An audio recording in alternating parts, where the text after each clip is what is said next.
अमर बलिदानियों की याद में पूरे देश में चलेगा मेरी माटी मेरा देश अभियान। पीएम मोदी ने रखी रूपरेखा। प्रधानमंत्री नरेंद्र मोदी ने अपने मासिक रेडियो संबोधन मन की बात में स्वतंत्रता दिवस की तैयारियों के तहत पूरे देश में अमर बलिदानियों की याद में मेरी माटी मेरा देश अभियान चलाए जाने की घोषणा की। मोदी ने कहा कि अमृत महोत्सव की गूंज पूरे देश में हर तरफ सुनाई दे रही है।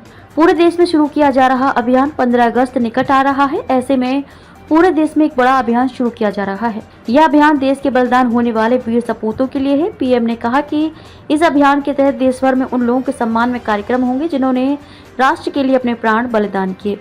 लाखों ग्राम पंचायतों में स्थापित किए जाएंगे विशेष शिलालेख। इस अभियान में वीर बलिदानियों की स्मृति में लाखों ग्राम पंचायतों में विशेष शिलालेख स्थापित किए जाएंगे। एक अमृत कलश यात्रा निकाली जाएगी। इस कलश यात्रा में देश के अलग अलग कोनों के गाँव की मिट्टी लेकर 7,500 कलश दिल्ली लाए जाएंगे। इस यात्रा में देश के तमाम हिस्सों में पौधे भी लगाए जाएंगे।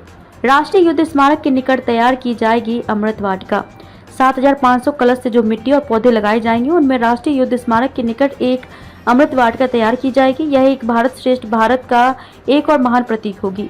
पीएम ने कहा कि पिछले साल हर घर तिरंगा अभियान से पूरा देश जुड़ा था। इस साल भी लोग पूरे उत्साह के साथ अपने घरों पर तिरंगा फहराएंगे। उन्होंने कहा कि इन प्रयासों से हम अपने कर्तव्य को निर्वहन करेंगे। पीएम मोदी ने हज नीति में सुधार का किया जिक्र। प्रधानमंत्री ने मन की बात कार्यक्रम में पिछले कुछ वर्षों में हज नीति में सुधार के लिए सरकार की ओर से किए गए प्रयासों का जिक्र करते हुए कहा कि इससे ज्यादा लोगों को वार्षिक हज यात्रा में जाने का अवसर मिल रहा है। पीएम ने इसका विशेष रूप से उल्लेख किया कि 4,000 से ज्यादा महिलाएं बिना महरम के हज करने में समर्थ हुई हैं। महरम का अर्थ उनके लिए हज यात्रा के दौरान एक पुरुष सहयात्री की अनिवार्यता से है।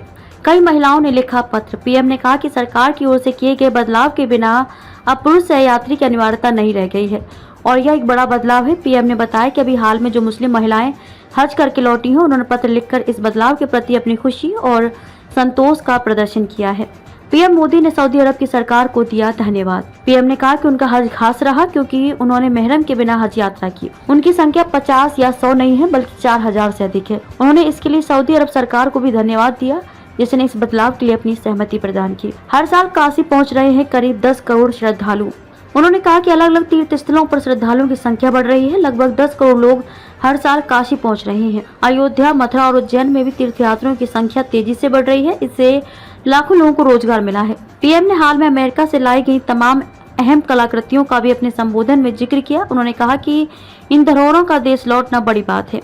ये 250 से 2,500 साल पुरानी कलाकृतियां हैं। इन प्रयासों से सांस्कृतिक विरासत चोरी रोकने के प्रति जागरूकता बढ़ेगी।